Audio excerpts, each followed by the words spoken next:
we're really pleased here on the grounds of Iolani Palace this Sunday, January 16th, to have with us Hanalei Fergerstrom from Hawaii Island.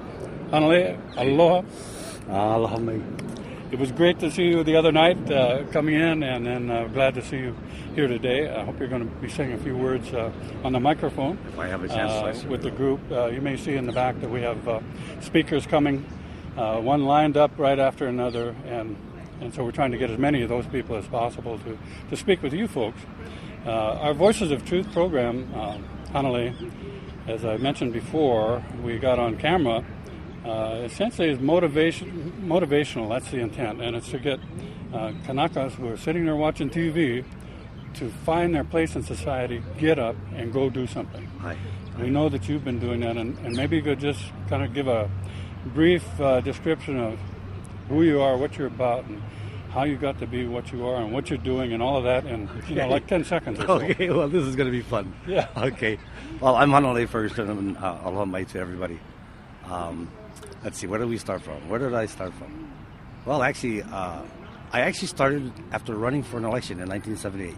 I ran for the State House. I lost only by a very small margin. But what was important to me was that I lost the Hawaiian vote. And it was like, I missed something here. I missed something very, very, very profound.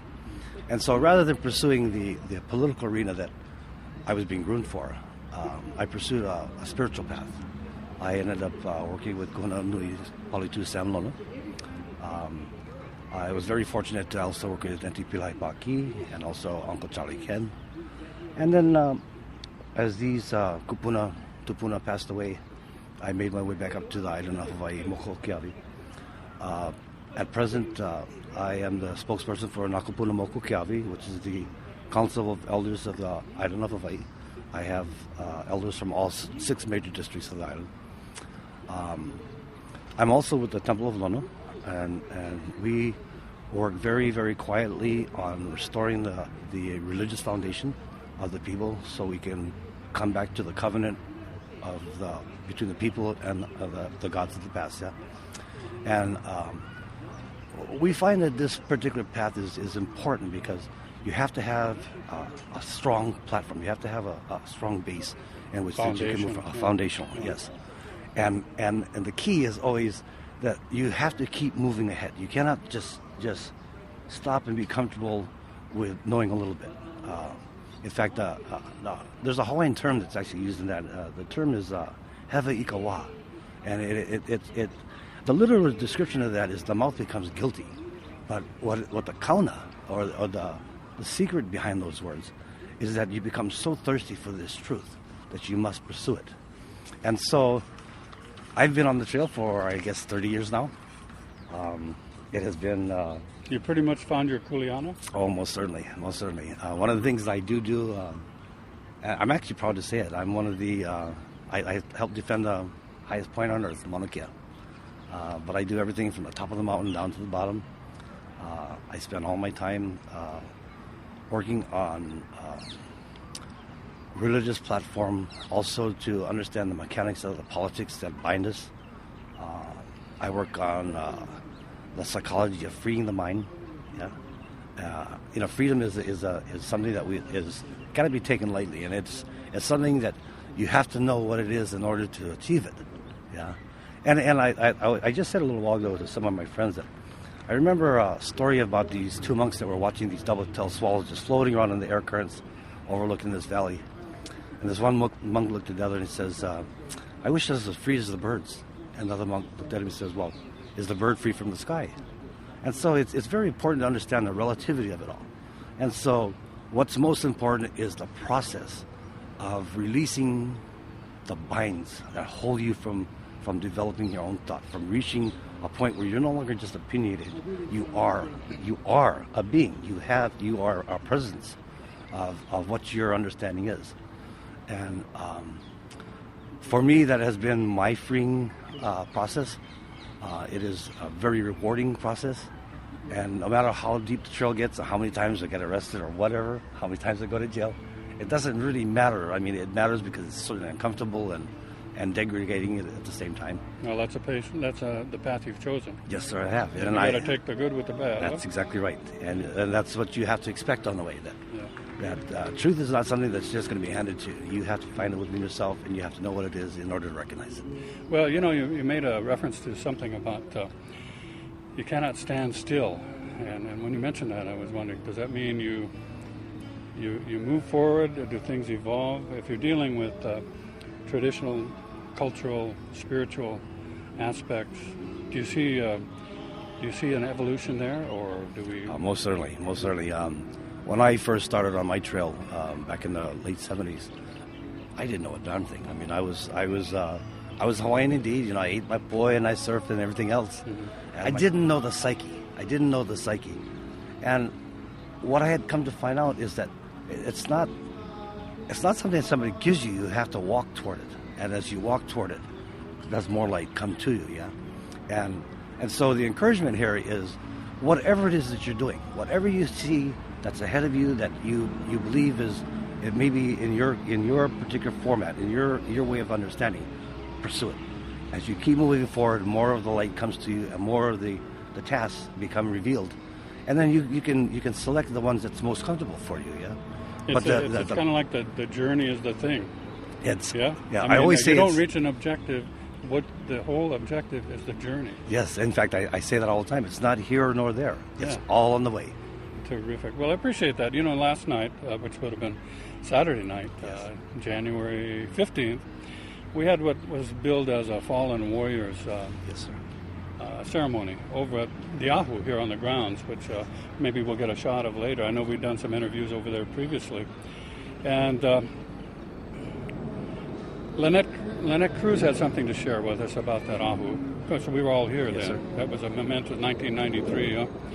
And one of the things she said is that the Friends of Iolani Palace never wanted that Ahu to stay because it wasn't historic.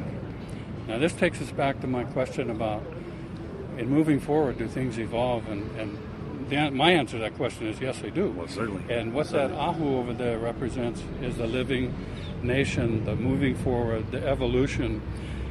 The palace grounds and everything that's here and the spirits are not something that's stuck in the past in a box that you put glass around and everybody comes puts their nose up against. Yes. And that's what that Ahu, I realize, really represents to me, and I hope to others too, is that's part of the evolution. It's the most recent addition. Yes. And there'll probably be more, hopefully. Yes, there will be. In fact, that's something we do on the Big Island a lot. Yeah. As we find areas of potential flare-ups, I guess you could call it. Yeah. Because we come from the spiritual path, it's very, very positive to set a foundation. Yeah. So building of Ahus are something that is, like you said, it's an evolutionary process. Yeah. It is your way of embracing, in today's light, those things that your ancestors left for you. And it's to bring praise. It's to cause excitement. It's to let you know that no matter if you feel alone or not, you're not. We simply are on the same path. Yeah. We walk arm in arm.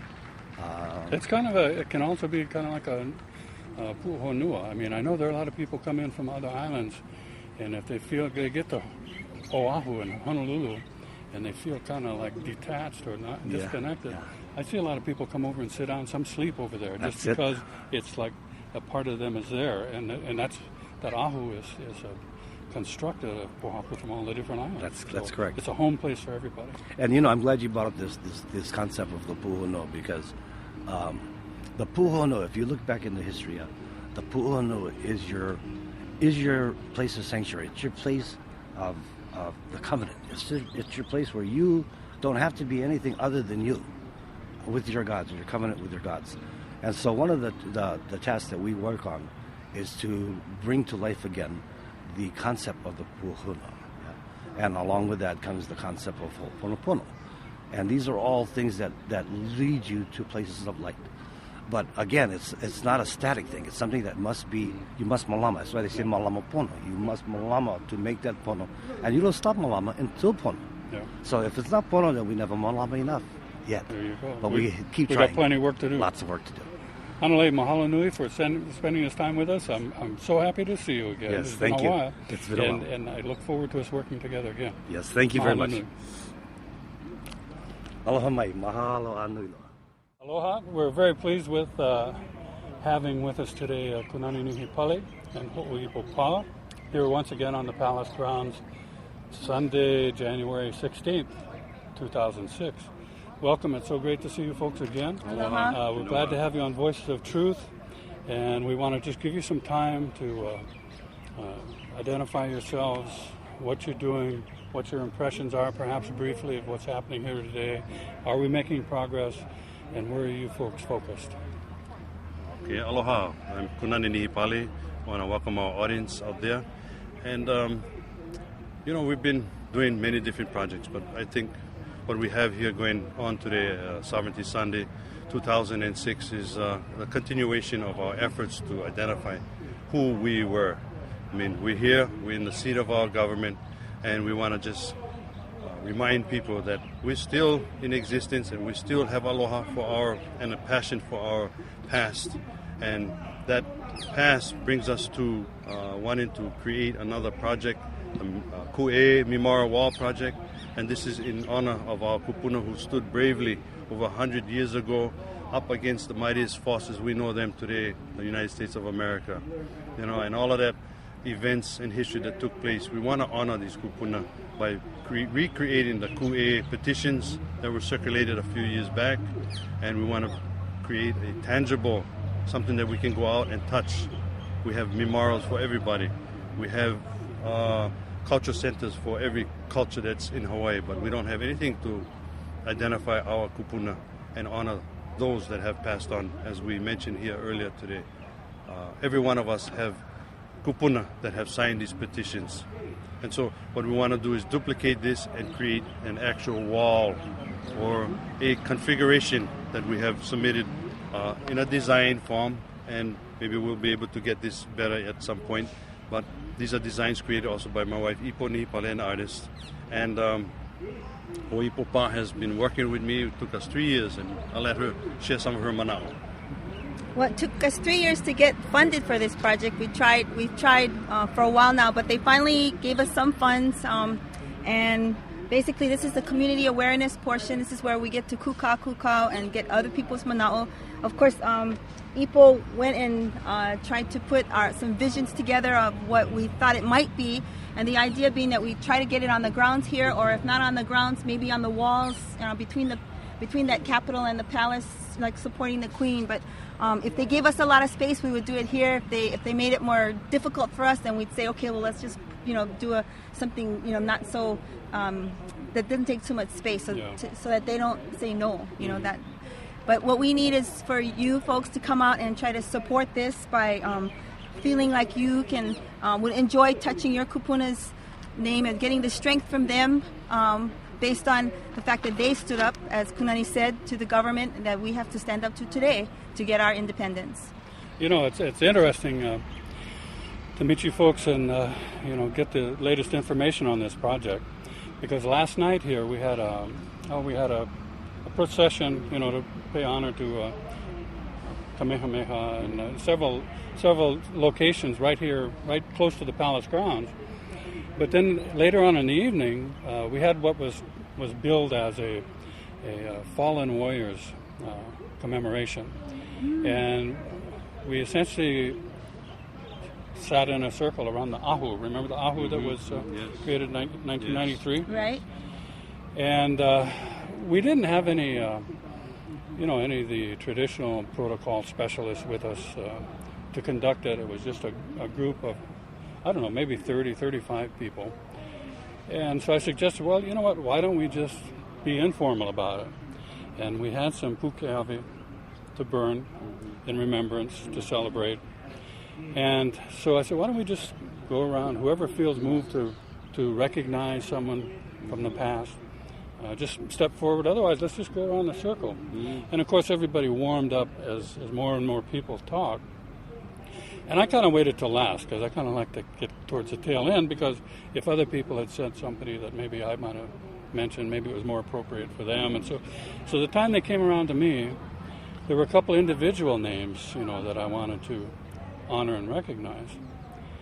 But the thing that came to my mind is when we talk about fallen warriors, I don't really like the term fallen because as far as I'm concerned, they're still with us. They may be different form, but still with us. And that's exactly who I referred to as everyone who signed the Kue petitions. I said every one of them was a warrior. And they were not only warriors, but they were giving us direction by their example, that we've got to pick it up and we've got to continue with what they began. So I think this is so appropriate. And I was going to ask where you thought it would be possible to put this. How big do you see this possibly being? Well, if we're familiar with the grounds here, and we're looking at the fort area, that area would be a choice. The barracks, right behind, just marker of the barracks to the side of it. And as Oipo had suggested, that if, it's something that won't be good with other people's palate, well, you look at the walls here. The walls are in terrible shape. So we have another adaptation of this concept where we could use the walls and improve the walls. And the best place would be right by our queen, all the names facing the present legislation people up there. And basically the message was we did not want annexation and we want the restoration of our monarchy. When you talk of fallen warriors, this leads, these are the memory of our kupuna who have passed. Right. We continue to have to be reminded of who they were, who we were, because of that. And who they were first, and this is who we are today. And these concepts, as we talk about, we're trying to build up ourselves and say, okay, we have a spirituality, we have a belief, and this is something that was taken on by Hui Malama many years ago. A belief that since nobody came forward and only our kupuna being stored in museums and put on display and moipu and all this argument going on about that.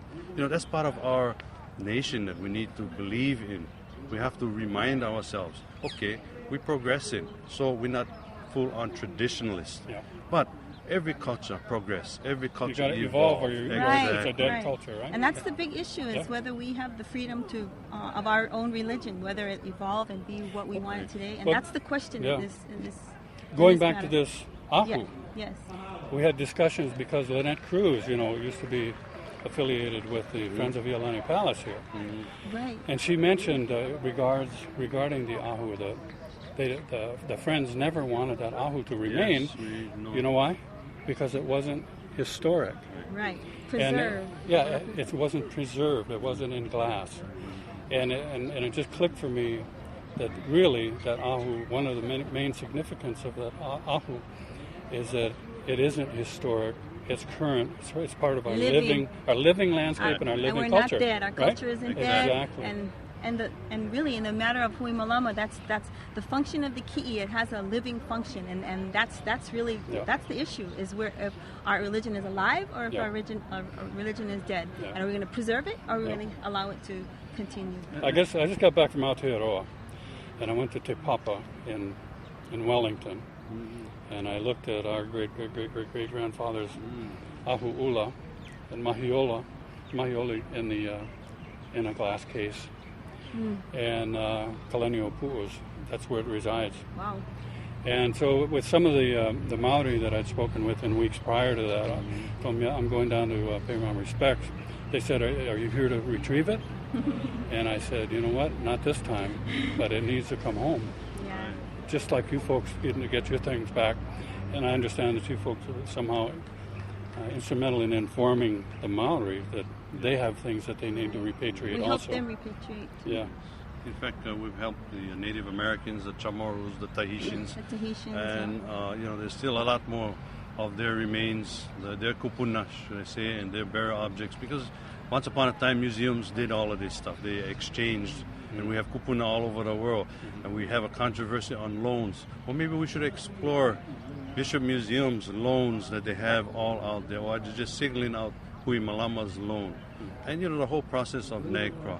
I mean, we have a new director, or a director that's been around, and he needed to check himself before just coming in and asserting certain of his atheist values on Hawaii. We cannot seem to put together the fact that we have someone who has no feeling for our kupuna, for the Moipu, have no feeling of a He has a spirituality. scientific, relationship. archaeological Well, he himself, interest. even to whatever his beliefs are, he has no Disconnected. spirituality. Yeah. And he has stated this to us. Well, the issue of the loan is a pretty. What needs to be, what's more important than the loan is the fact that it was the theft. And if there was a theft, then how can they loan it out if they don't have good title in Ownership. the first place? Yeah, it's just And a then- repetition of the same story in all different Right, and the loan was pending repatriation. Repatriation occurred. It gets kind of complicated, but Yeah. if everybody looked at the evidence and were allowed to see it, they would understand that Hui Malama did what it should have done, and Eddie doesn't belong in the can for what he did, and he should be allowed to be free, and they shouldn't extract those moipu, and we should be doing everything we can to keep them from doing that. And Well, when you're at the front of an effort, you're the first one to take the spear, right? Yeah, and we were going to talk about nation building. Yeah. We cannot get one federal judge telling us how to build our nation by putting people in jail. Yeah. So my last message would be to the audience here is to think about everything that we've mentioned here today, and one thought: free Haiti, because that's our independence. and stop the second desecration. Mahalo to both of you folks. All right. So happy to see you again. Thank you. Aloha. Okay. Aloha again. We're still coming to you from the Iolani Palace grounds, Sunday, January 16th, 2006. And proud to have with us for a little brief interview Andre Perez. I'll let him identify his affiliations and Right on. Aloha Aina. I'm Andre Perez from Kauai. And I'm working closely with the Huipu, the coalition of Hawaiian sovereignty groups, individual activists, educators, people who are Hawaiian, seeking Hawaiian justice. And I've been a spokesperson for the Huipu, mainly against the Akaka bill and what it's attempting to do to us as a people. and that's the focus is opposition to the Akaka bill, I guess, huh? Is that it? Yeah. Is that what draws the group together? Yeah, it's the glue that keeps together, because we all have different opinions and diverse views of what sovereignty or self-determination or Hawaiian justice means. We all have different mana'o about that, but we all have the same mana'o in that we know the Akaka bill is not the solution. Oh, so that's the glue that keeps us together. So there's a unity in opposition. Absolutely. Okay. Well, Absolutely. And that's something that I've been saying for quite a while, is that first thing, Nakanaka Wai'imali must achieve unity of purpose. And if this is the purpose, and that's what brings us together, we're together on that, fine. We can still be have our various opinions, and the details we work out later, but we're united on this opposition. Yeah. Instead of talking about what we don't agree, let's talk about what we do agree upon, and then we can take some action. Yeah, fantastic. So where are things with your responsibilities right now? Well, we have sort of taken, things have kind of slowed down as the Akaka bill kind of wound down in the Senate. We kind of slowed down because we were pushing really hard, putting a lot of personal time and effort. It was a grassroots movement. Actually, we didn't even have the grass, we just had the roots. But people were putting a lot of time, personal time, effort, money into the opposition. Yeah. So as it started to wind down, a lot of us were needing a break. Yeah. So we kind of slowed down for a bit. But as some of you may see in the news reports, the Akaka bill is attempting to be revived. Yeah. Therefore, we have to reactivate our opposition and continue to ku'e and continue the voice of 1893 and the ku'e of our ancestors. So we've kind of wound down, but the struggle is far from over. Oh, yeah. We are still accepting and pushing our declaration signature drive. So please sign the declaration condemning the Akaka bill. I went to Oregon in November to do a presentation with the United Church of Christ. They had a convention on racial justice, and I went there at the request of the national advisor, Ron Steef, to express our view on the Akaka bill and explain to them that the Akaka bill is not reconciliation as they offered in their apology in 1993. Yeah. The Akaka bill is assimilation. Yeah. So I told the United Church of Christ that if they are sincere about reconciling with the Hawaiian community, then they have to stand against the Akaka bill, because it's an assimilation, absorbing us into the American government to tie up the loose ends of the ugly history. Yeah, and of course, the real capper is that it's like the ultimate solution to the quandary that's been facing the United States regarding our assets and resources. You know, the same thing that they've done with the Native American tribes and Alaska Natives. This is the final solution, folks. This is the total buyout, sellout situation that we're talking about. It's what all the Native American federally recognized tribes are now taking to court because they're finally realizing that this agreement that they think they have with the United States is a setup for total destruction of the assets and the resources. If you keep looking in the paper and you keep seeing references to a process for negotiating Hawaiian lands and resources, what is there to negotiate? It's yours, it's ours, well, it's not. Right? We know what negotiation with the U.S. It's like the fox and the chickens. Mm-hmm. They take, we give.